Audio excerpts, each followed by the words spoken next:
Okay, so right Opo. now I have the list of seafarers na nawawala. Ralph Anthony Bobiles. Next is Jimbo Kadungog. Number three, name Vincent Santiago. And the last, and the last is Jeric Buela Bueno. Baguhin nyo na yung bulok yung sistemang bulok. Bulok na bulok, pinakabulok sa lahat ng bulok, wala nang bubulok pa. Ano sa SM 25, 20, pag 30, sinisipa na raw. Wag. Pag sabihin yung SM na yan, hindi lang. Robinson, lahat ng mga malls, mga sales lady nila, maglagay din naman ng may edad. Kasi alam ko naman, kaya sila naglalagay ng mga bata para maganda, para mang-akit ng mga customer, mga gwapo, para matukso, magbili, kahit na hindi kayo nang bumili. Atin ako, napakawalang hiya mo. Ikaw, doktor ka pa man din. Sige, thank you. 21 sila o 20. 20 no kasi yung isa hindi Pinoy, di ba? 20. Uh, so inaantabayanan pa natin yung Siyam na makauwi. Ito po Tama na, sir. So 20 sila na declared missing and then all of a sudden biglang lumutang. hindi po. 20 po yung 21 yung crew, Filipino captain with one Korean national, but 20 Filipino crew. Yung 11 po ay nakarating na at nakausap na po natin sa DMW para kunin ang statements nila. Iniintay na lang yung Statement remaining na for about what? tungkol po sa pangyayari. So nawawalang Doon po sa seafarer. pagkawala ni Seafarer Bobiles. Okay. Si Bobiles lang po ang nawala, Mr. Okay. Chair. So right Opo. now I have the list of seafarers na nawawala. Ralph Anthony Bobiles, Vessel MB Prestige, Agency Parola Mining, Maritime Agency Corporation, date missing December 5. Okay. Next is Jimbo Kadungog, Vessel MB Danae, missing August 30, 2024. The ship flagged the incident with Uruguay Navy. Then number three, name Vincent Santiago, Agency Crystal Shipping Incorporated, date missing June 16, 2023. Last location, Norway. And the last, and the last is Jeric Buela Bueno, vessel MSC Cruise, date missing January 22, 2025. Location, Brazil. What happened to these? Anong status na po dito sa apat? Mr. Chair, si Seafarer Bueno po ay nawala noong February 22. January, February. Jeric Bueno. Jeric Bueno. Jeric Bueno. February. February po sa aming report. February 22. At ongoing po ang aming pakikipag-investigasyon at our level in terms of engaging the manning agency and the ship owner.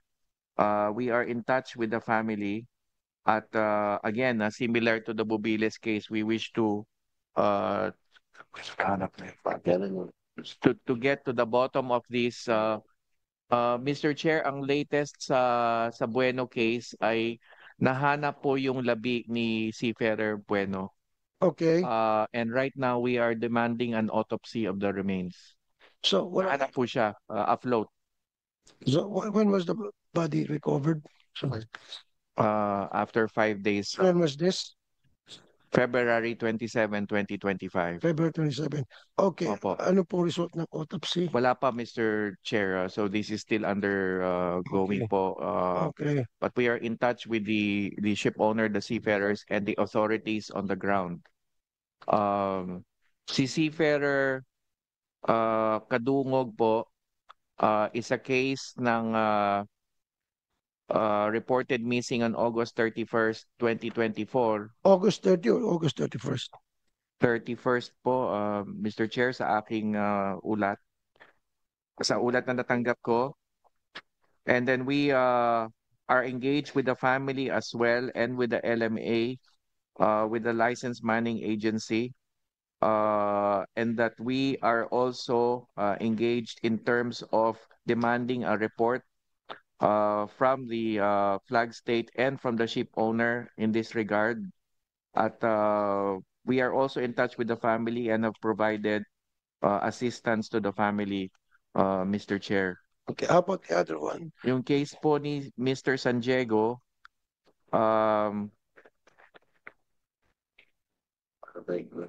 si Mr. Santiago naman po, June 2023 and was reported missing. At ito naman po, similar to the Kadungog case, we are also engaged with the License Manning Agency and the Seafarer. Yun pong wala pa rin hong adequate sagot from the Norwegian authorities as to the investigation of San Diego's disappearance, and we will still continue to demand in partnership with our embassy in Oslo yung investigatory report from the Norwegian authorities. O yung kay Jimbo Katungog. San Diego po, Mr. Okay. Chair. Sa Jimbo, Kadungog po yung kanina. okay, tapos na. So under investigation pa rin yan. Opo. Ito kay San Diego, under investigation din. Opo. Okay. How about Bubiles? Bobiles, yun po yung una, Mr. Chair. At again, we are still waiting for the investigation results of the Panamanian authorities. We already have the captain's report, which was belatedly submitted to us. Ano po sabi ng Captain's report? Yun po, same story, Mr. Chair, that he just disappeared with no indication of foul play, with no adequate explanation kung anong nangyari. Basta't nawala na lang siya with the suggestion na upon his own doing yung kanyang pagkawala, but we are not accepting this at this stage, Mr. Chair. And as I mentioned, may 11 na pong nakauwi siyang mga kasama na kinuha na natin ng testimonya. Mr. Chair, I might care to add na itong prosesong ginawa natin na hiningi natin yung testimonya ng mga kasama is in line with the amendment, in line with the Magna Carta, kung saan isinama niyo po yung detalye na kapag may missing seafarer, the family has the right to know and the DMW the right to investigate. So yan po ang sinasagawa natin ngayon. I'll tell you what, sir. And I would like to attend this kung kailan yung susunod na SOLAS, International Convention on the Safety of Life at Sea. Bakit natin hindi i-request o dapat yung mga barko ay ma-require na magkaroon ng CCTV? Yes.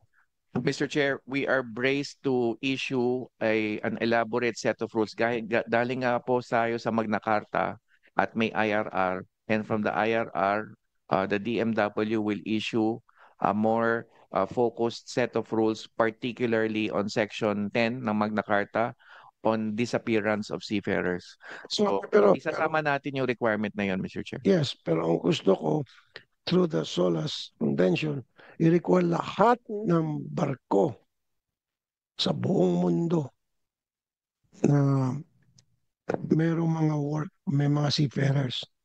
Lagyan natin CCTV. Kasi kung meron, at least itong 3 insidente nga, 4, malalaman natin kung may nagtulak ba o lumundag ng sarili lang.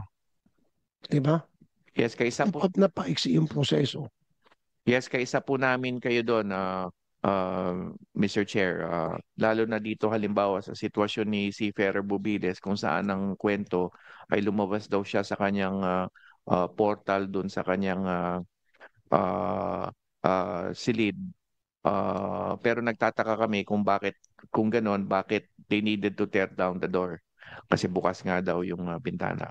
But yes, simple CCTV doon nakatutok doon sa bintana would have resolved the matter, Mr. Chair. So we are one with you in kung lang sa bintana doon sa mga parte na pwedeng lundagan. Diba? Yung dadaanan ng mga tao, 2, 3 CCTV sa bawat mga lugar na pwedeng talunan o pwedeng ikahulog ng sino man. Tama po kayo, Mr. Chair, sa mga railings, and then of course yun nga ho, sa mga portals out of the cabins. Kasi kung allegation that they took their own lives, etc., at nag-lock ng kabina, yun ang pwedeng exit point. So dapat meron din nakatutok doon na CCTV. So yes, Some railings, yes. Yes, Mr. Chair, we are one with you. We have long advocated for this matter. And as I said, we will include this in the rules with respect to the matter on disappearance of seafarers. Kailan bang susunod na SOLAS Convention na magyari? Maybe we can attend. I will attend, and then i-request natin na lahat ng barko i-require na magkaroon ng CCTV. Sa ngayon kasi hindi required eh. Maraming mga barko na wala mga CCTV. Of course, para yung mga cruise ship, pero yung mga cargo vessels, hindi sila required. Yes po, sa larangan ng DMW, I believe it's another government agency who handles the SOLAS representation. It might be DOTR. Pero sa DMW, Mr. Chair, ang amin ay together with the DOLE and the DFA is the Maritime Labor Convention. Hmm. At nandun din nga po yung susog patungkol sa abandonment of seafarers na nasa Magna Carta rin. So we could gladly provide information, Mr. Chair, as to the next meetings of the Maritime Labor Convention Special Tripartite Committee in Geneva. Okay, so mag-attend tayo niyan, sasama ako. Kasi ilan na, oh, apat na. Apat. And through the years, hindi lang siguro apat. Diba? Ito yung mga bago lang. Yes, meron na rin po yan nung panahon ko sa OWA. Nangyari na rin po may mga nawala mula. Para malaman natin kung ano talaga nangyari. Diba? Now, nandito ba yung Marina? We have Marina here. Good morning po, Mr. Chair. Marina, since local to, I would like you to oblige to make sure na lahat ng mga barko natin dito, yung local, na magkaroon ng CCTV. I want it done. Yes po, Mr. Chair. And when will it be done? Kailan mo gagawin yon? Seryoso ako kasi recently,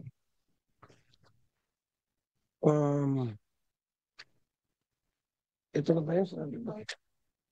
January 29, buti na lang may witness.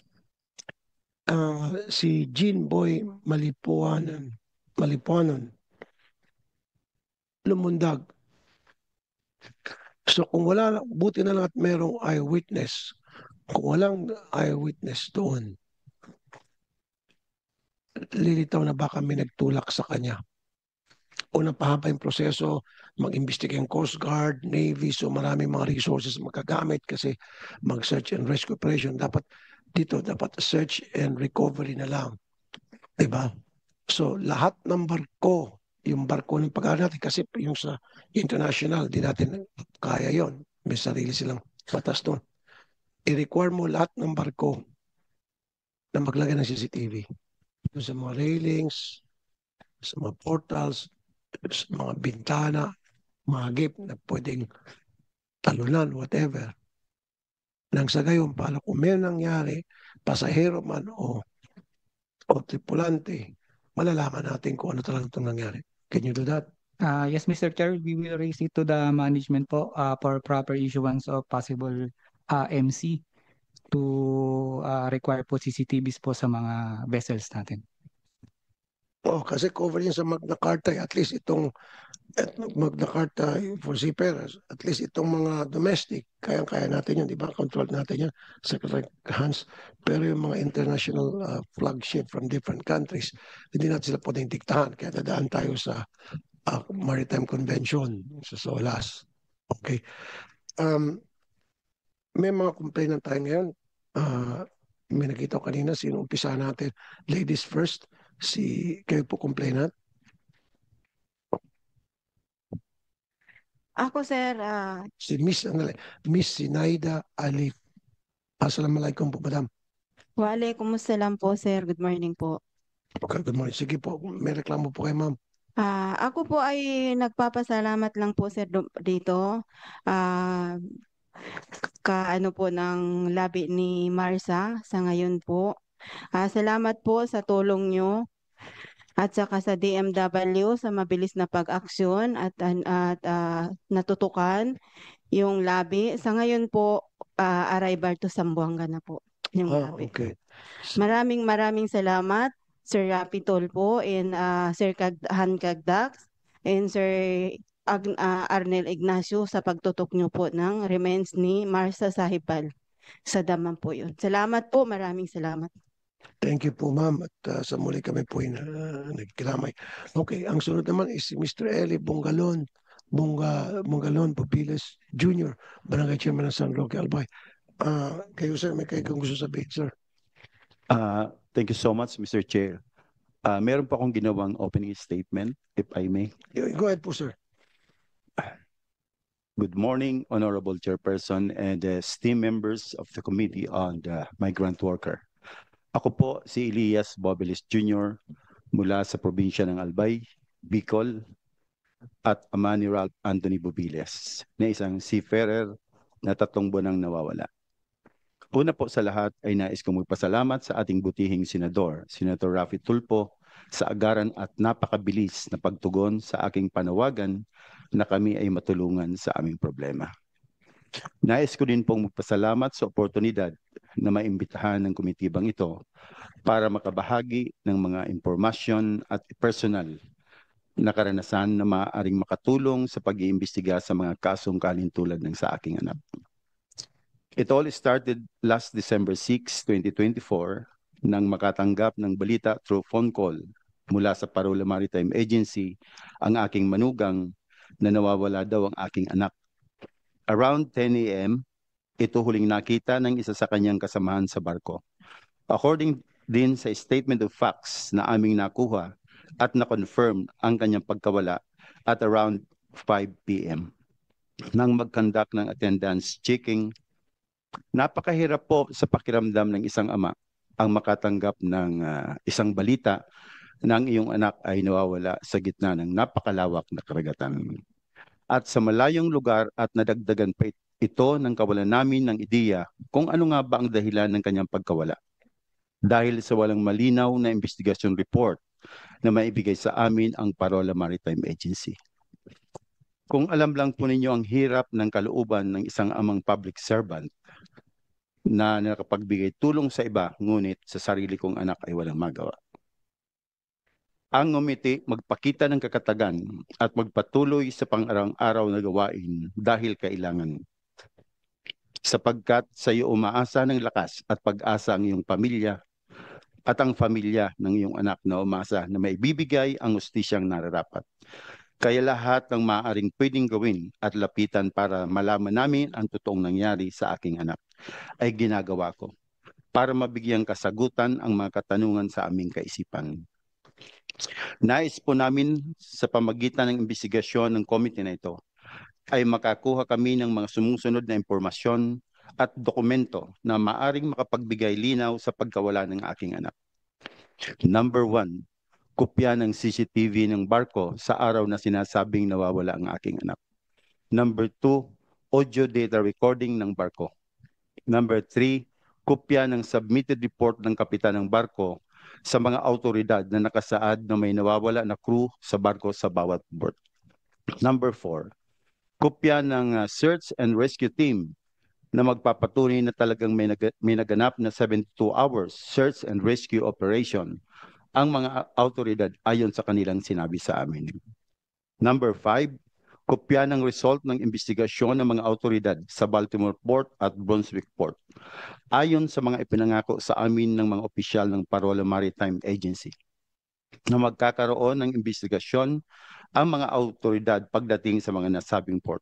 Number 6, Port Agent Report, U.S. Custom and Border Protection. Nais din namin sa mamagitan ng paglalahad namin na ito ay mabigyang atensyon ng mga kinaukulan ang pagdaragdag ng mga safety measures na kailangan ipatupad ng mga may-ari ng barko at maging batayan din ng mga manning agency bago magpadala ng ating mga seafarers para masiguro ang safety ng ating mga seafarer habang nagtatrabaho sa barko. Dahil hindi biro ang kanilang mga trabaho at napakalaki ng mga karagatan at malaking hamon ito. At kung sakali may mga ganitong pangyayari, hindi katulad ng mga nawawala by land. Sa pamamagitan din ng pagdaragdag ng mga security and safety measures, ay madali ang magiging investigasyon at agaran ang magiging aksyon. Kami din ay tumitindig dito hindi lamang para sa amin, bagkos maging representative din ng iba pang kapamilya ng mga seafarers na nawawala. Pero walang malinaw na investigation report na inibigay ang manning agency na kahit papaano ay makakabawas ng aming mga nararamdaman na dalamhati at anxiety. Kung ano nga ba ang nangyari sa aming mga kapamilya. Kung sana ay mayroon nakapalibot na CCTV ang mga barko, ay madaling matukoy agad kung may mga ganitong pangyayari at kung may mga tracking device sana na nakakabit sa mga crew ng barko habang sila ay nakasampa sa barko ay isang malaking tulong sana para madali ang paghanap sa kanila. Magsilbing aral din sana itong pangyayaring ito sa mga kinaukulan na mas paigtingin at palawakin pa ang pag-implement ng mga policies and guidelines para masiguro ang kapakanan at seguridad ng ating mga seafarer.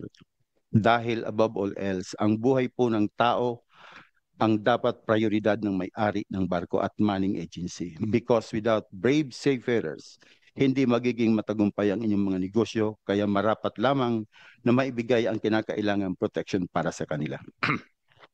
Sa muli po, maraming salamat sa pribilehiyong ito na mapakinggan at makapagbigay ng impormasyon sa committee ito. At nais ko din pong gamitin ang pagkakataon na ito magpasalamat sa mga tao at ahensya ng gobyerno na tumutulong para mapabilis ang paglutas ng kaso sa pagkawala ng aking anak. Our very energetic DMW Secretary Hans Kakdak, DMW Regional Director Attorney Jenny Lasina and Anton Francis Bagay, OWA Administrator Sir Arnel Ignacio, at sa lahat ng staff ng ARTIA, lalong-lalo na at higit sa lahat kay Senator Raffy Tulfo. Naway po huwag kayong magsasawa sa investigasyon na ito, na kami ay inyong matulungan para sa agarang ikalulutas ni Ralph.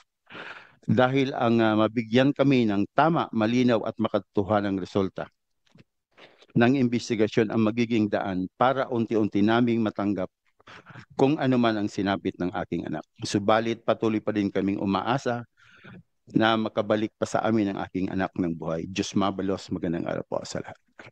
Thank you, Barangay Chairman San Roque Albay. Eli Bongalon Bobiles Jr., sir. Paulit-ulit na banggit nga ni Chairman Bobiles yung CCTV. Yan, kung meron sana CCTV, malalaman natin kung ano talagang totoo nangyari, na-publish yung proseso. So, marami po siyang kahilingan, Secretary Kakdak. Ang pagkalista ko 5, pero baka meron pa akong na-skip doon. Naibigay ba natin sa kanila lahat ng information na they're requesting, because doon sa Magna Carta for Seafarer, meron tayo doon yung right to information for all the families of the seafarers. Secretary Kakdak. Sa pagkakaalam ko, nabigay naman po, except ang hindi ko lang alam kung ganap yung sa aspeto ng CCTV. Alam ko may mga litrato o at some an audio recording given to the family. Ang tanong na lang po siguro kung sapat ito o ganap ito ang binigay na materials kay Chairman Eli. Pero meron po nabigay pati yung report nung kapitan. I hope you have received, as far as I know, you had received the captain's report, although sabi ko nga kanina, Chair, medyo we received it belatedly. But yes, we have furnished the requirements. It's just a question of whether sapat ba ho yun sa pananaw ng ating barangay chair, Mr. Chair. Rising mental disorder cases among Filipino seafarers between 2018 and 2022. 189 Filipino seafarers were diagnosed with mental disorders. The number of cases increased each year. So, sa mga barko ba, meron tayong mga clinic doon, may mga psychologists, psychiatrists na pwedeng lapitan ng mga seafarer, na pwede silang magtumulong doon habang sila nasa laot. Pwede bang makikita yung mga sign nila on a regular basis? Dapat kinakausap sila. Ginagawa po ba yan? In terms of yung sa on-board po, hindi ko po alam kung may nakatalagang psychologist doon on board kasi merong mga manning levels yan under international standards. Pero sa gana ng OWA, halimbawa, at ang Department of Migrant Workers, meron tayong mental health helplines. Siguro it's just a matter of disseminating the information kung paano mapaabot yung DMW and OWA mental health helplines po. So meron po tayong mental health helplines Mr. Chair na pwedeng tawagan o sulatan. Pero doon po sa onboard, sa pagkakaalam ko po, walang required psychologist onboard sa mga barko, Mr. Pero Chair. doon sa Magna Carta for Seafarer, meron yung access to mental services. So it's just a matter of maybe do we have to go to SOLAS again, Maritime Convention, para obligahan itong mga may-ari ng barko na foreign vessels na maglagay ng psychologist o psychiatrist o kung tawagin shrink na para mag-intervene. Kasi I'll tell you, matagal sila sa barko, months ang pinag-usapan natin. And then bibira sila makatawag sa kanilang pamilya sa Pilipinas. Kung makatawag mo sila, and then all of a sudden makaranig sila masamang balita, yung anak nila naging parawala na, o yung kanilang misis, o yung kanilang mahal sa buhay, may mga magagandang pangyari, and then plus yung weather condition, pag samasamahin mo yan, nagkakaroon na ng problema sa mental situation niya. So dapat i-require natin na sa lahat ng barko, meron mga psychologist, psychiatrist na pwede ng takbuhan para magbigay sa kanilang konting guidance. Mr. Chair, sa pagkakaalam ko po, yung manning levels is based on an international shipping standard, seafaring standard. So halimbawa po, sa deck and engine na bahagi ng isang barko, may required bilang number of people sa deck and engine section. Required po yan, yung tinatawag na manning levels. It's also in the convention. At yan po ang ini-inspect ng mga port state inspectors all around the world. Whether kompleto yung manning levels as listed in the complement ng isang barko. Ano yung manning levels na sinasabi niyo po? Yung bilang po ng tao. Manning meaning yung ilang tao po. No, what I meant, in on board. ang ibig sabihin po na dapat meron pong isang clinic o facility doon sa barko na merong psychologist o psychiatrist. Mr. Chair, ang tinutumbo ko po ay wala po doon strictly sa manning level yung dapat na may presensya ng psychologist o somebody who has an expertise in mental health o mental wellness ng mga seafarers. So pwede po natin naman isangguni ito, although may provisions on occupational safety and health ang Maritime Labor Convention, pwede naman po tayong magmungkahi ng detalye na dapat merong mental health or mental wellness expert on board. Yes. Who can help or an advisor, a mental health advisor or an expert. Kumbaga kung may safety expert, meron ding mental health expert na may kasanayan. Parang shrink nga po on board na kung may problema, siya ang parang lalapitan. Yes. ng mga tao. Or madidetect agad na Yes okay, po. itong isang seafarer medyo nagkakaproblema nito. Yes And then po. every now and then dapat ini-inform yung DMW tungkol sa status ng isang seafarer natin habang nasa laot siya. Especially pag nalaman natin na may problema na pala siyang dinadaing, may problema sa kanyang pamilya di sa Pilipinas, agad-agad tatawagan natin yung Yes. yung facility, Yes, health Mr. facility doon at sabihin natin pwede ba pakabantay-bantayan yung seafarer namin yan, may Yes. nagkakaproblema na. Yes, Mr. Chair. We could very well recommend that, Mr. Chair, kasi sa ngayon po, external. So halimbawa nga po, the DMW and OWA mental health helplines are available. Meron ding NGO na tinatawag na Stella Maris, may sarili rin silang mental health helpline. So external. Pero tama po kayo, meron isa din na kumbaga parang eksperto doon, isang tao na malalapitan kapag merong mental health advice na kailangan yung mga, hindi kailangan siya psychologist pero meron siyang training na pwedeng i-facilitate kung may problema at i-refer sa ibang helpline o sa labas ng barko, tawagan o video call o ano paman kung anong kakailangan. So we fully agree with you, Mr. Chair, and we could very well recommend this as well at the international level. But as it is, just to assure the committee, your office, Mr. Chair, na already at DMW at OWA, meron kaming mental health helplines na pwedeng further promote at malaman ng mga seafarers na kung saan pwede silang tumakbo at sumangguni, tumawag at mag-email para i-express yung ano man ang gusto nilang Yes, sabihin. 24/7. At dapat yung mga barkong yon, meron silang mga, maski na hindi reseta, in fact, meron yung over-the-counter na mga mabibili na para pang-clear lang, ang tanggal yung anxiety, pampakalma, di ba? Yung mga tawag ito, mga herbal nga lang, nakakatulong na ngayon. So, do we have that? Mr. Chair, Uh, supplement kung tawagin. May mga food supplements na nakakatanggal ng Meron anxiety. naman pong medical facilities on board that is also a requirement under the convention. Ang hindi ko lang po sigurado if it goes so far as to have these particular types of medicines on mental Dapat maglagay wellness. kayo. In fact, I'm not gonna recommend, baka sabihin, nagbibenta na ako rito ng mga food supplements. May mga food supplements na effective naman. May nakakausap ako mga tao na FDA approved. Pag ininom mo, kakalma ka, mababawasan yung anxiety mo.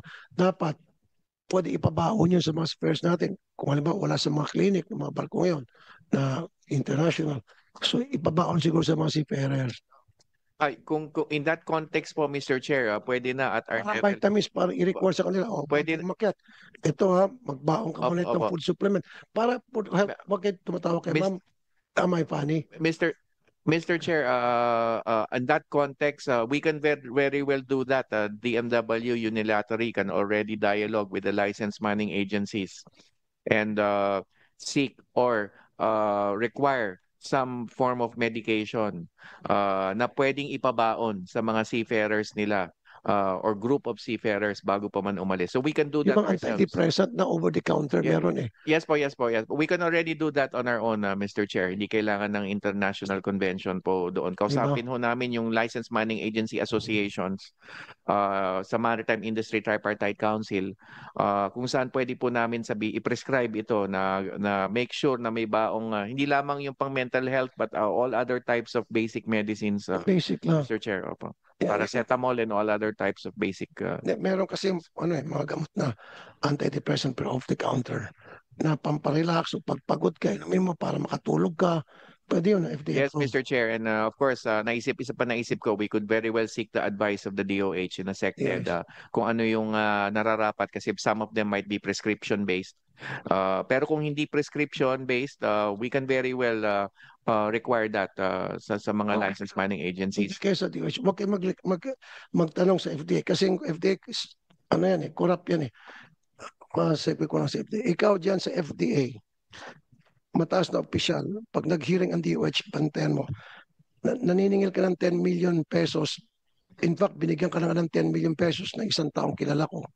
Binigyan ka ng 10 million, binigyan pa 20 babae sa isang hotel. And yet, gusto pa ipasara yung isang pharmaceutical company. Pantay ka pagdating ng hearing sa DOH, expose kong pangalan mo. Watch me. Napakurap mo. Sana matanggal ka bago dumating ang hearing ng DOH. Dahil kapag hindi ka matanggal, mapapahiya ka. Anyway, so yun lang. Tanong ka, wag lang sa FDA kasi isang mataas na opisyal sa FDA napakakurap eh. Babaero na kurap pa. 20 babae binigay sa iyo. Sasabihin ko pa pangalan ng hotel. Nang babae ka, 20 babae binigay sa iyo plus 20 million. Ang kapal pa ng mukha mo. Tapos ngayon, gusto pang pasara ng mga pharmaceutical companies na maliit lang ang bigay. Gusto mo kasi 50 million eh. At saka partnership. Mataas ang opisyal, i-expose kong pangalan mo. Sana masibak ka bago dumating yung hearing ng DOH para hindi ko na kailangan pang i-expose ka. Anyway, sige po, go ask.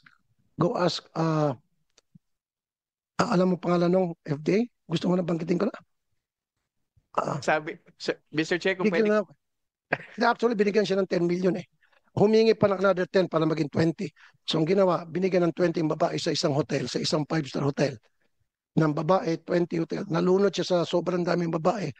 Pagkatapos, ginood time na lahat-lahat. Gusto pa ipasira, binigyan pa ng closure notice. Napakawalang ya mo, FDA, official na napakataas ng ranggo mo sa FDA. Ikaw, sobrang taas ng ranggo mo sa FDA. Yes, sir. Mr. Chair, akma yung suggestion ninyo about mental wellness kasi po kasama na po sa PEME, pre-employment medical exam ng mga seafarers, ang psychological capacity, psychological examination. So, akma po yung suggestion nyo kasi itong mental wellness on board is a follow-through. Kasi posibleng psychologically capacitated sila, pero on board is another story. So on board, kailangan may maintenance kumbaga ng kanilang psychological stability. So yun po, Mr. Chair. So akma po yung inyong suggestion. Okay, sige po. Pwede naman po yung ibaon, di ba sir? Magbaon sila. Mga food supplement lang. Ngayon kasi pag yung mga yung mga prescription, dapat doktor na yon. Tine-check ba natin yung mga natin, seafarers, yung kanilang mental status bago sa sumampa ng barko?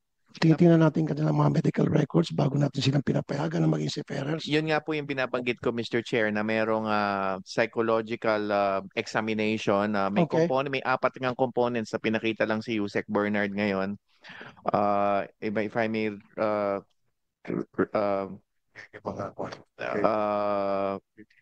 psychological examination ng mga seafarers before they go on board. So sinasabi ko po kanina, Mr. Chair, na akma yung suggestion nyo kasi maaring psychologically capacitated sila going on board. But to maintain that is another story dahil syempre napapalaot na sila. So yun po, ipa-follow through natin yan with the medication. We can discuss this with the industry kung ano ang posibleng baon na gamot ng bawat seafarer. And then with somebody who is trained to be a counselor, so to speak, a psychosocial counselor on board sa mga seafarers. Hindi kailangang professional, but at least somebody who could stabilize the situation at ma-refer yung ating kababayan to professional help.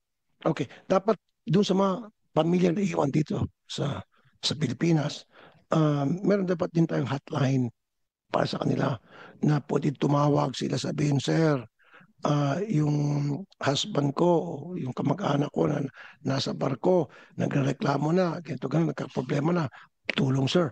So, the DMW should intervene right away. Yes. Yan po yung Tawagan yung kapitan ng barko, yung may ng barko, para sa babantayan siya o sa susunod na pagdadaungan ng barko, kailangan niya magpa-check up. Or, Yes po. Mr. Chair, yes po. Meron po talaga, yan po yung tried and tested 1348 ni Admin Arnel. It is a joint hotline. He shares that hotline. It's an OWA hotline that he shared with us. So meron po talagang hotline naman ng mga marino, seafarers, and perhaps we could further enhance promotion of it kung saan pwede silang humingi ng saklolo. Yung 1348 po natin. Administrator Arnel Ignacio, ano yung 1438 para sa mga seafarers? Can you explain? Opo, yan din po yung inyong sinubukan noon. Ayan din. Yan po. Yan o, ginagarantihan namin na may sasagot dyan. Depende na, ang po problemahin na lang namin kung nasan silang area, but we are continuously working with the PLDT to address some of those glitches. Meron lang po kaming and the Seafarers Hub. Dahil nagtayo ho kami ng Seafarers Hub, dyan ho, pwede na silang, yan ho yung tambayan nila na libre dyan sa UN Avenue, Corner Mabini. So any problems, we can talk about it there. Exclusively yan para sa mga OFW, especially the seafarers. Meron lang ho kaming humble suggestion aside from the CCTV. Since napakarami naman po nating advancement in technology, sa mga kotse nga, we can track them through the GPS system. Okay. It may be smart suggestion ng ating mga seafarers, at least magsuot sila ng GPS. So wherever they are in the huge area of the ship, they can be tracked. Okay. So kung meron ho silang suot-suot nun, pati ho yung maghahanap, napakadali. That's a smart idea. Kasi Google lang ho natin, makikita na natin nasan sila. As long as they don't remove Yun it. nga lang, kung yung OFW, yung seafarer, tatanggalin niya for whatever reason at may ginawa siya. Baka yun po ang pwede nating mabigyan sila At ng then, pag-isipan din natin, kailan talaga CCTV pa. Pero magandang suggestion. Karagdagan Kasi lang mamaya, naman po. pag tinanggal ng seafarer, tapos yung pala, may problema siya sa mental health, lumundag, iisipin pa natin baka yung gusto mong gumawa ng foul play, tinanggal, tapos tinulak siya. At least po malalaman natin o bakit tinanggal. Di ba? Para... di ba? Pero ang pinakamaganda, yung CCTV. Aside from the CCTV, Mr. Para sa akin, CCTVs, wala nang mas gaganda pa yan. We've already, a few hearings ago, we mentioned that already. Kaya lang karagdagan lang po para kung sakasakali man, tinulak, malalaman natin kaagad kung nasan siya. Sa kanyang reklamo din, yung sa pagtawag, Secretary Kakdak, pila-pila, yung iba, inaabot na ilang araw bago sila makatawag kasi, diba, kailangan gagamitin nila dahil pag sa laot, hindi naman umubre yung mga cellphone nila. So pupunta sila sa kapitan ng barko o meron yung ginagamit na satellite phone at sa satellite phone, pila-pila at naka-schedule yan. Eh pag may problema na tapos may favoritism pa, pag mga Pilipino hindi masyado paborito ata ng kapitan ng barko na foreigner, pinapaboran yung ibang lahi. So inaabot ng ilang araw bago makatawag sa Pilipinas through the satellite phone ng kapitan ng barko, yung kababayan natin, nagkakaroon ng anxiety na siya hanggang sa pwede mauwi sa depression yun. That is something dapat the manning agency and the DMW and the OWA makipag-ugnayan doon sa may-ari ng barko. Yes, Mr. Chair. Bukod sa 1348 hotline, meron din tayo mga emails kung saan pwede sila sumulat. And indeed, we have received some emails already from seafarers themselves. In fact, speaking of yung recent Red Sea crisis natin, Mr. Chair, some of the Red Sea crisis situations, nalaman po natin because nakapag-communicate through email yung mga tripulante natin na meron na in danger sila. So, that is Pero another... paano yung mga walang email? That is another mode of communication. Meron po yan sila on board, Mr. Chair. Everybody has access to a laptop or a computer on board. May email facility po on board. Meron Okay. usually Wi-Fi or internet coordinated online. Ang mga barko naman po, they have Kasi- that kind of technology on board. Wi-Fi and other forms of... Inatanggap ko kasing reklamo sa Secretary Kakdak, yung bang gusto nila makatawag at the only way na pangkatawag sila is yung satellite phone at inaabot sila ng ilang araw bago sila payagang makatawag kasi may favoritism ibang lahing kapitan. So that's something that we have to look into. Iba kasi yung email, iba yung nakakausap mismo ng seafarer na malungkot na Yes, ilang yes, Mr. buwan na sa Chair. laot. Marinig yung boses Sige po, ng mga Mr. sa- Chair. Ang naisip ko ngayon sa inyong suggestion, Mr. Chair, kasi nga po, they get in touch with us through email and other forms such as Messenger, yung mga Wi-Fi facilitated communication devices. So, ang naisip ko ngayon sa suggestion niyo, Mr. Chair, dapat pwede rin kaming matawagan Yes. through Messenger, WhatsApp, and all these other facilities na hindi kailangan ng phone line. So, gagawin po namin yon, Mr. Chair. Okay. So sa barko, pwede magkaroon ng internet na ngayon. They can all communicate with their families while on board the ship. Meron ng WhatsApp, mga ganon. Yes, Text Mr. lang. Chair. Basta Wi-Fi facilitated network. Kasi Pwede iba naman gusto po. landline eh. So pwede naman pala through Wi-Fi. Naman po, facility. Mr. Chair, as I mentioned, we saw it ourselves. I personally was conversing with the seafarers who were then in danger sa Red Sea attacks. Kaya po namin monitor sila literally real-time coordination. Ako po Messenger, nakakausap ko sila through Messenger noong mga panahon na yon. Good. Okay. Meron pang mga complainant? Si Chairman and President AFOWI. Ano ibig sabihin ng AFOWI, sir? Association of Filipino Overseas Workers Incorporated. It was founded by my father in 1975 and registered in the SEC Thank you. in 1978. po. Professor Mario Ferdinand Edralin de la Pasión. Sir, go ahead. The floor is yours. Yeah, yung suggestions po namin nakalista dito, nabanggit po yung isa ni Sir Arnel, yung wrist tag po o neck tag. Hindi lamang po ito pang geolocation. Sa advanced technology po natin ngayon, madedetect yung heartbeat at saka yung blood pressure. So pag ito po merong mental imbalance, minsan tumataas yung blood pressure niyan, bumibilis yung heartbeat, mamomonitor po yan. Ginagamit nga po yan sa mga astronauts eh. So it's easier to lalo na po may Starlink na po si Elon Musk, mas madali na po, no? And then yung pong sa Okay, sandali po. So, DMW, ginagawa natin Actually, yan. nabanggit na rin po yan in the past, yung GPS na tinatawag. Okay naman po kami doon, subject lang to privacy measures because the seafarers themselves, the unions themselves invoke privacy. So ayaw rin, kasi yung pong pwede silang masundan can also be used against them by the ship owners and somebody else. So it's a double-edged sword. So basta mabalanse lang po yung privacy nila, okay lang po sa amin yun.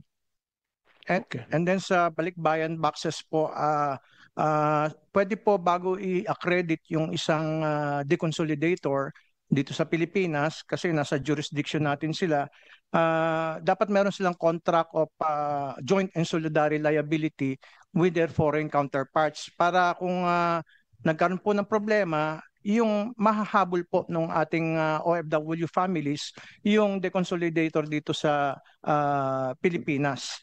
And then number 3 po, kaya po minsan nagkakaroon ng problema sa pag-iisip yung ating mga OFWs, hindi lamang po mga seafarers, dahil yung mga anak po nila minsan lululong sa pinagbabawal na gamot o sa gaming o sa sugal.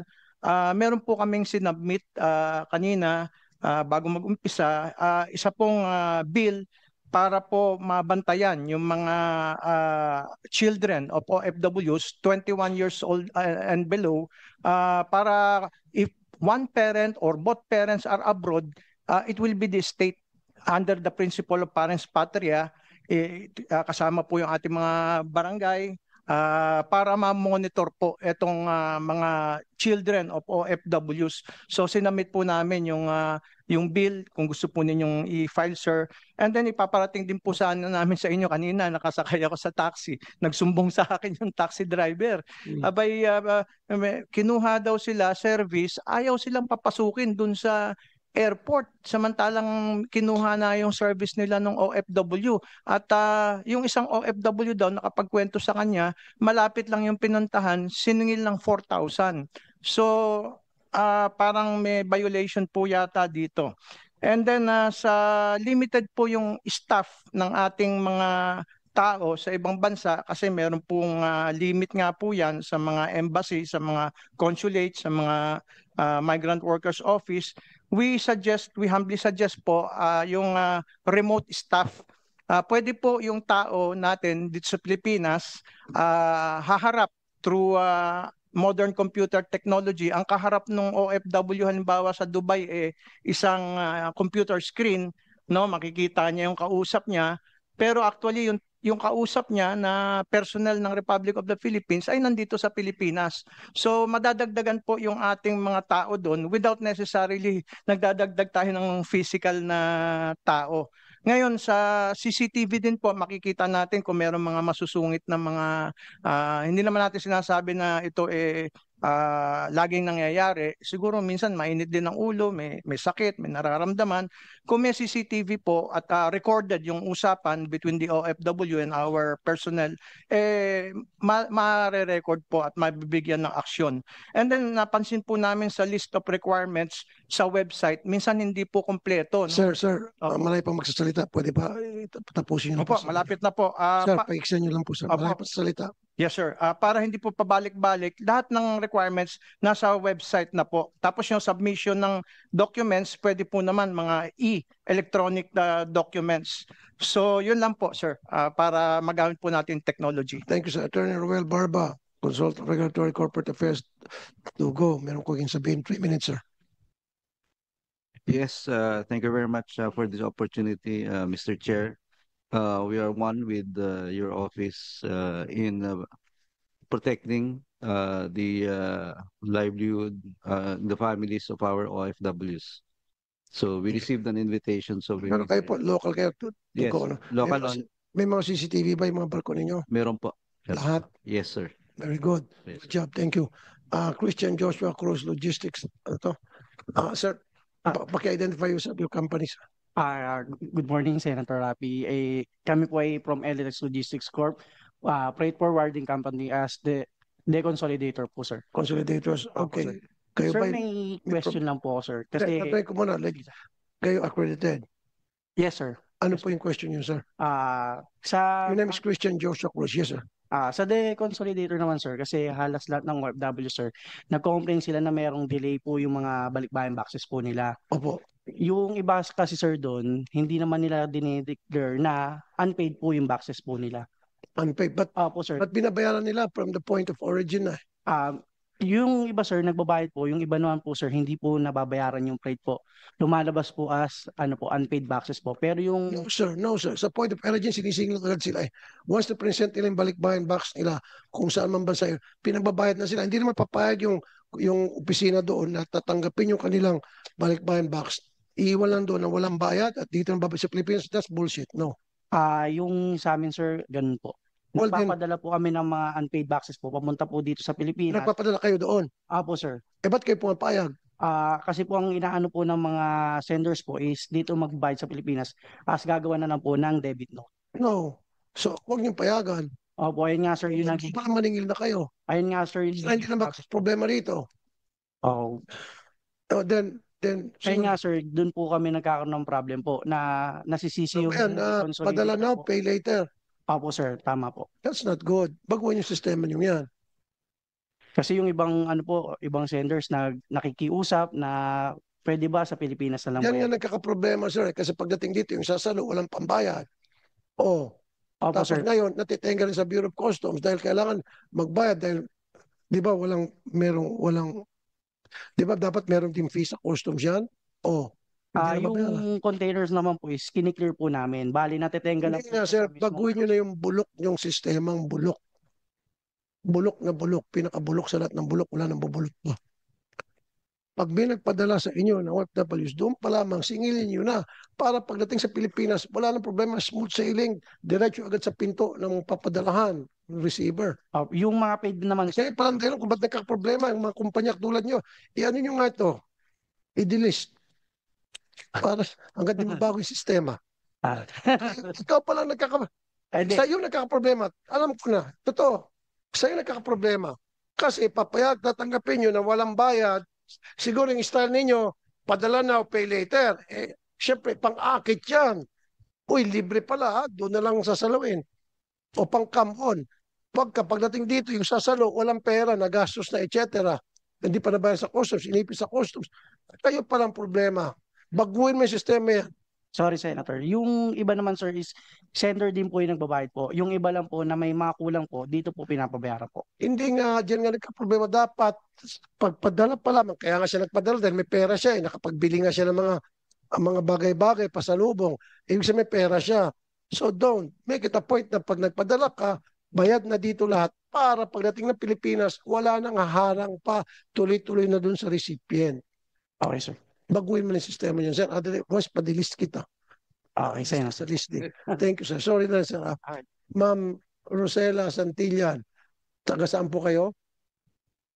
From Parola Maritime Agency Corporation, sir. Manning Agency? Yes, sir. Okay. At meron kayong gusto sabihin? Yes, sir. To the family of our missing deck cadet, we will continue to give you the necessary assistance po. Anong assistance mo binibigay niyo, ma'am? We have done po financial assistance just last month. Financial. Yes po. Kanino po? Sino binigyan niyo? Kay Miss Salvacion Bobilis po. Salvation. Yes. Totoo naman po, nagbigay. Okay, very good. Thank you. Okay, Yes, sir. Captain Felix Rebustes, Amaso. Good afternoon, Mr. Chair. Yes, sir. Mr. Chair, Secretary Kakdag, and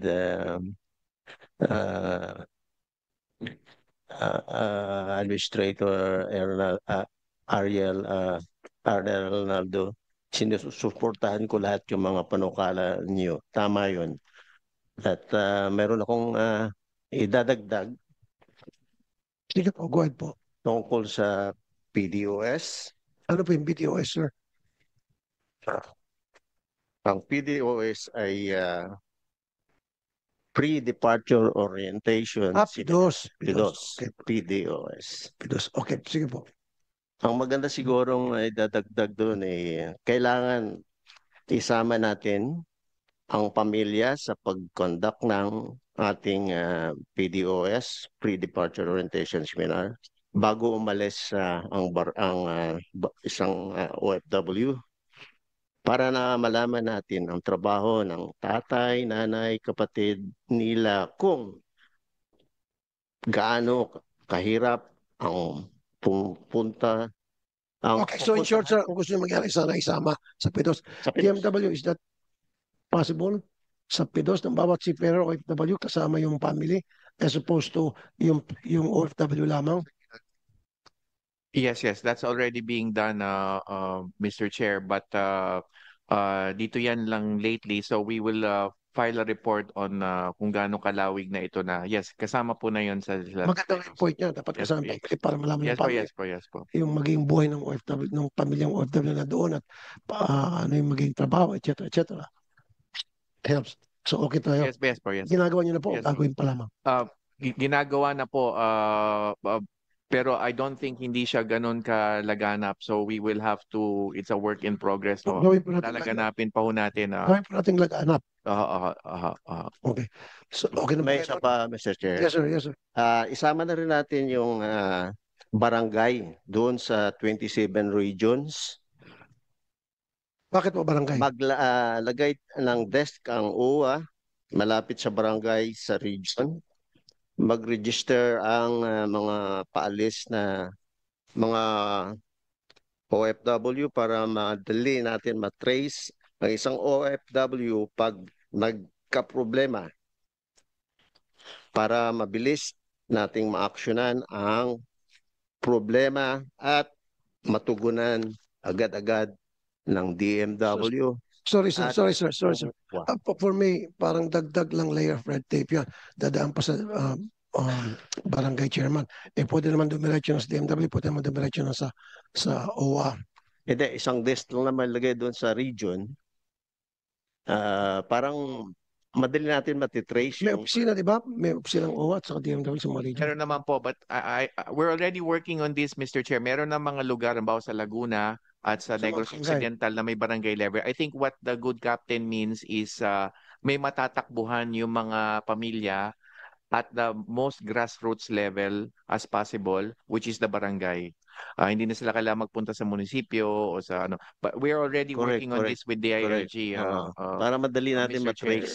Siguro mag-hire kayo ng additional staff kasi ilan bang barangay meron. So Yes just po. imagine sa isang probinsya kung meron 50 barangay, so 50 manpower yun. Ang estilo namin, Mr. Chair, pag barangay level na, capacity building na po.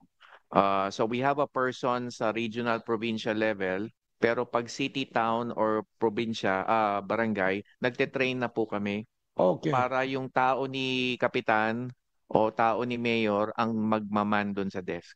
Okay, so Ito po ang style namin. tao na mismo ng LGU Yes po, na yes. iti-train ninyo. Na nakaduktong na po sa amin, nakakonect na sa amin. Sa inyo po magagaling yung budget, pambayad, sweldo, Sa training. May pondo po kami kung sa training, capacity building. training. May pondo po Then, kami doon. Okay yun. Kalo kasi manggagaling pa Yes. mismo, pull out ng mga tao sa DMW, pareha sa doon. Pero kung galing na mismo doon na Yes, iti-train, yes. maganda po yung sinabi niyo po, Chairman. So, ginagawa niyo na po yung ganung programa. Yes. Sen, in fact, we were planning to invite you in one of our help desk launches.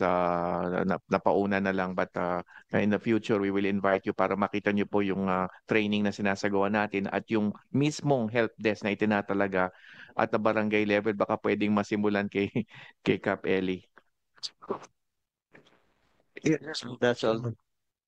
Thank you, Mr. Chair. Thank you so much, Mr. Chair. Actually, sa barangay ko, na-implement ko na yung GMAC, Gabay ng Mamamayan Action Center, last February of 2024. Nakipag-tie up ako sa different agencies. But now na nagkaroon ng magandang suggestion, so I think magkikipag-usap ako kay RD, Attorney General Laceda, para sa ganitong situation po. Thank you so much. And if you need additional budget for that, Secretary Kakdak, ako kaya kong ilakad yan para madagdagan kayo.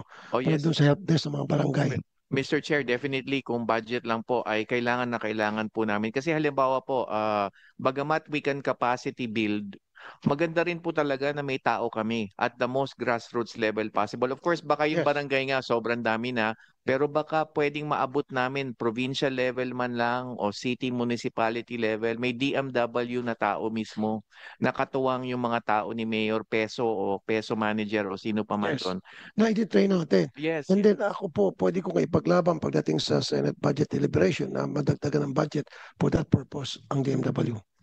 Ang isang maganda rin po doon, Mr. Chair, ang plano sana namin, we will hire former OFWs. Yun yung importante. Halimbawa, Dapat OFWs din. Opo, so Former halimbawa siya OFWs. po ay nakauwi na ng San Roque, Albay.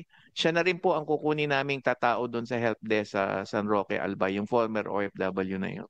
Yun po magandang plano ho namin. Okay. Meron pa tayong dollar ito? Do we have? Yes, sir. Okay. Napag-usapan ito during the last hearing and I would like to talk about it again. Marami tayong mga OFWs na after several years na napagtrabaho sa abroad and then bumalik na sila rito and sila ay nasa 40s or 50s and they still want to work, hindi sila nakapag-save dahil naubos sa pamilya niya. Nahirapan silang humanap ng trabaho dahil may edad na. So nagkakaroon ng age limit. I want that taken off. Gusto ko yung mga OFWs natin, pagbalik dito at malalakas pa sila, give them work, allow them to get work. Dapat merong coordination ang DOLE and of course DMW na yung mga gusto magtrabaho ng mga OFWs after working for so many years abroad, tulungan sila makahanap ng trabaho. Do you have a program like that, ma'am? DOLE? None, Mr. Chair. None? None. So make it happen. The DOLE stands ready to support government's effort in connection with the repatriated OFWs through its existing set of programs interventions, sir. The DOLE can provide a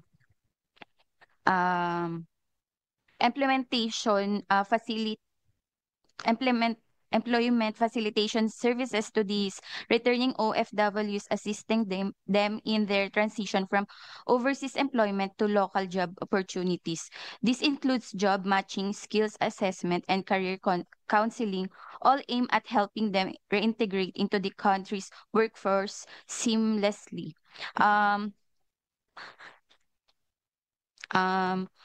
For the program interventions of DOLE, such as PhilJobNet, the Philippine government's free online job and applicant matching system, which aims to fast-track job seekers' search for jobs and employers' search for human resources.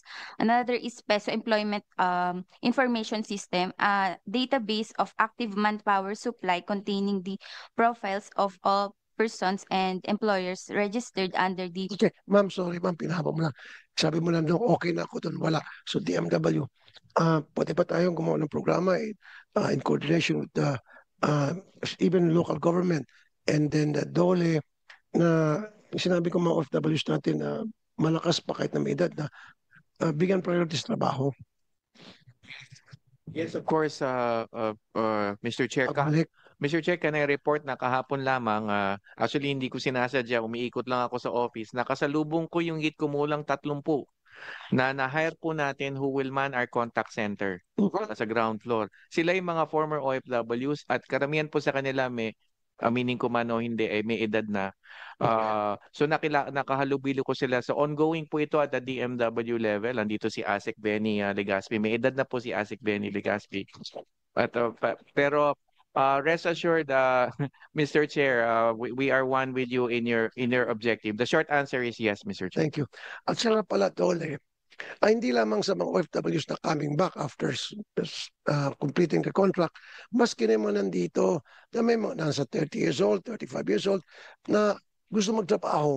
Kaya lang, nadideny sila dahil matanda ka na Gusto namin bata. Tingnan mo sa mga fast food, puro mga 20, 21, 22, 23. Wala kang makita ng mga 30s, 40s. Dapat through DOLE, kausapin nyo siguro lahat ng mga companies, mga fast food na bigyan opportunities. Ito may mga edad na mga kababayan natin nandito. Imbis na mag-abroad sila, at least maiwan sila dito dahil may business, may work opportunity pa rin sila makapagtrabaho. Hindi sila mapapalay sa kanilang pamilya. So they don't have to go abroad. Di ba? Yes, sir. We will... The DOLE continues naman po to advocate the non-discrimination regardless of the age or race po. Magbisita ka niya, sa SM. May makita ka ba sales lady sa SM na 40 years old, 50? Lahat ng mga sales lady sa SM, 25, 20, pag 30, sinisipa na raw. Wag. Pag sabihin yung SM na yan, hindi lang. Robinson, lahat ng mga malls. Pag mga sales lady nila, maglagay din naman ng may edad. Kasi kaya alam ko naman, kaya sila naglalagay ng mga bata para maganda, para mang-akit ng mga customer, mga gwapo, para matukso, magbili, kahit na hindi kayo nang bumili. No, dapat maglagay sila, alisin natin age discrimination. Make sure, although I know we have a law against age discrimination at work, pero yung iba sa atin, pag sa ano pa lang, resume, pag nakitang may edad na, hindi na tinatawagan. Dapat ko akong tatanungin, i-require itong mga company na at least merong nasa edad na ng mga employer, na mga employee, hindi pwede lahat puro 20 years old, 25. Dapat may mga 40, may mga 50, gano'n. Mas malalakas pa. That is something that you have to study sa susunod na hearing siguro sa DOLE hearing, hindi na sa DMW, DOLE, which Vice Chairman, pag-usapan natin yon. And be ready. Magpadala ka o ikaw na mismo at be ready and be prepared for that. Okay? So unless yung mga gusto pong magsalita, may gustong and your name, ma'am, identify yourself po. Yes, Senator. I'm Ms. Johanna Buhion po of NYD International Placement Agency. Kami po yung nag-deploy po kay Ms. Marsa Sahibal po. Gusto ko lang pong i-update na sa oras na po na ito ay si Ms. Yung nalabi po ni Ms. Sahibal po ay nasa Zamboanga na. At mamayang gabi po ay kanyang biyahe po mula Zamboanga barko po papunta po sa kanyang tirahan sa Paticol, Sulu po. Gusto ko lang din i-share, Mr. Chair, yung challenges na encounter namin during our coordination po para ma-expedite po yung repatriation po ng labi po ni Ms. Sahibal. Actually, nagpapasalamat nga po kami sa programa ninyo, Senator. Kung hindi po dahil din sa programa ninyo, hindi rin po namin malalaman yung action taken po ng MW Alcobal po. Actually, nung nalaman po namin ang case na po na kaagad na ito, nang naibalita po ito sa amin ng aming FRA, kaagad-agad po ay sumulat po kami sa MW po para makipag-coordinate po sa kanila at magkaroon po kaagad ng investigasyon at mga nararapat pa pong mga action po na pwedeng gawin.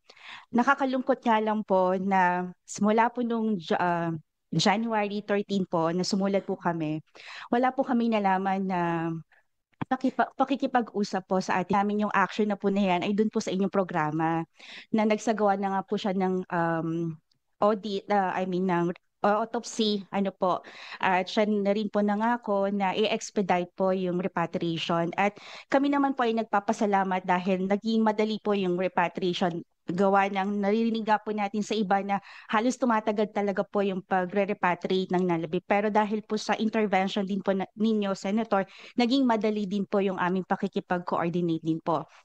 At noong February 6 po na nakatanggap po kami ng repatriation notice po sa DMW, saka pa lamang po nag-reply ang MW Alcobar po sa amin na yun nga po ay nasa ilalim na po ng investigation.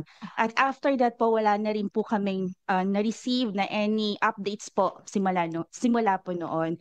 Kaya ang pakiusap lang po sana namin sa mga katulad po naming agency na ginagawa naman po namin yung aming makakaya para i-monitor po yung aming mga manggagawa at kami po ay kumikilos ayon po sa bounds at protocol po na inilatag po sa amin ng DMW. Sana po yung ating mga government agencies din po na counterpart po natin, lalo na po sa MWO, maging active po sana yung kanilang response po sa amin, maging sa email man o kaya ito ay maging sa chat po. Okay. Yun lamang po sana, Senator. Sige po. So, would you like to answer that? Kung ang tanong po ay bakit matagal magresponde yung aming MWI, I will investigate this matter and hold anyone accountable. I know for sure na mabilis kami sumagot sa aming mga welfare cases together with the OWA. Pero kung mamarapatin ninyo, Mr. Chair, ibabalik ko sa ahensya. Kasi you have the primary responsibility. You know the OFW on the ground and the employer on the ground. So I'm a little surprised na you are seeking information from us about what happened when you could have very well known what happened and you could probably have provided us information through the overseas welfare monitoring system. So I'm having it check whether you indeed made reports there and informed us. So right back at you, ma'am. So we will check our people and we will conduct an investigation on you. If I may answer po, Secretary, actually po in terms of monitoring po sa OMS, ito po ay naka-report po talaga.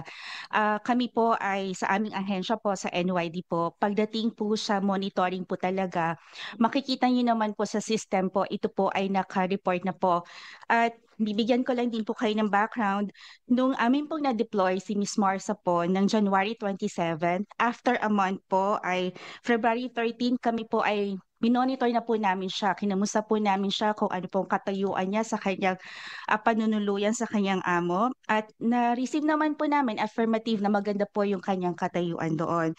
And then after po noon, April 24, since alam po natin na meron din po tayong quarterly monitoring, ay ganun din po.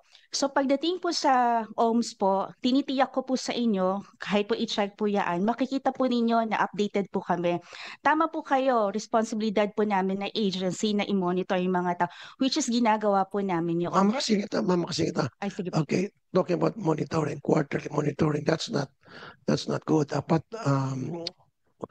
from day one, meron na kayong gagawin monitoring. I'll give you an example. Nakalagay sa contract sa OFW, bungalow lang yung bahay na pagtatrabahoan niya. Tapos 3 lang yung alagaan niya. Tapos ito lang yung matrabaho niya. Tapos ito yung sweldo niya.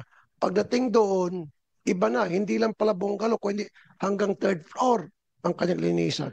Hindi lang pala 3 ang kanyang alaga, kundi 8 pa. Tapos meron pa mga special child o PWD na alagaan. Isa sa mga dahilan niyo kung bakit tumatakas yung mga OFWs natin. Dahil hindi niyo na-monitor kayo mga agency. Pagdating doon, tinatawagan yung OFW natin, ma'am, kumusta naman dyan? Tama ba yung nakalagay sa kontrata? Nasusunod ba? Kapag hindi, then padala nyo agad ng worker, i-pull out nyo. But there are so many instances, hindi naman siguro kasama kayo. Pag nagreklamo ng FW, huwag na kayo magreklamo, pumunta kayo dito para magtrabaho, tapos mag-inarte kayo. May mga OFW na tatatawag, ma'am, hinipuan na kami rito, binabasos na kami. Hindi yan, sinungaling ka, sige, tawagan ko yan. Of course, sabi ng amo, sinungaling. Alam mo sabi ng amo, yes, hinipuan ko yan. Of course, sabi ng amo, sinungaling yung kababayan niya. Etc. So what I'm saying now to you is, trabaho niyo sa agency, from day one, tinatawagan niyo agad ang inyong worker kung tama ba yung nakalagay sa kontrata nila, period. But you're not doing that. You are not.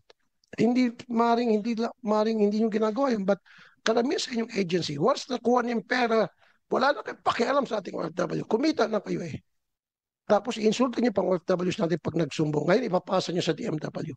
Ganun talaga nangyari. So anyway, that's reality. So from now on, kayong lahat sa agency, from pagdating ng OFW sa deployment country at doon sa bahay ng kanyang amo, allow them to talk to you. At ang nangyari pa, kinukumpis kayong passport. Nangyari yun. So dapat agad-agad tawag kayo doon sa amo. Anong dating mo araw dyan, Ma'am Maria? Ma'am Maria, dumating ka ng alas 3 ng hapon. Nagtatrabaho ka na dyan, Lunes. Tatawagan mo. Nasusunod ba kontrata? Pag sinabi ng DMW ng OFW, hindi. Aba, red flag yan. Tama o tama? Yes, Your Senator. Thank you. I agreed po. Thank you. Okay. Next, sino pang gusto magsalita iba? Meron pang gusto magsalita iba? Okay, wala na. Okay. May nag-text sa akin, natatawa lang akong kaibigan ko. Ano rin tungkol sa FDA, sabi ko, kaya ko napag-usapan yung FDA kasi sabi ko, di ba, bigyan ng yung, maski na yung food supplement na mga pang-relax, marami na bibili. Di ba, pang-tanggal stress. Even I myself, kuminsan yung pampatulog lang na FDA approved para makatulog ka. Kasi kung minsan pagkulang tulog yung OFW, diyan nagkakaroon ng problema, nagkakaroon ng mental issue. Kaya ako nabanggit sa FDA. Kasi ito FDA, namimili ito ng mga aprubahan, mga gamot. Isipin nyo lang po doon sa nag-text sa akin. Per gamot na aprubahan, humingi ng 20 million. Nagbigay ng 10, ayaw, nakulangan 20. Gusto pa ipasira.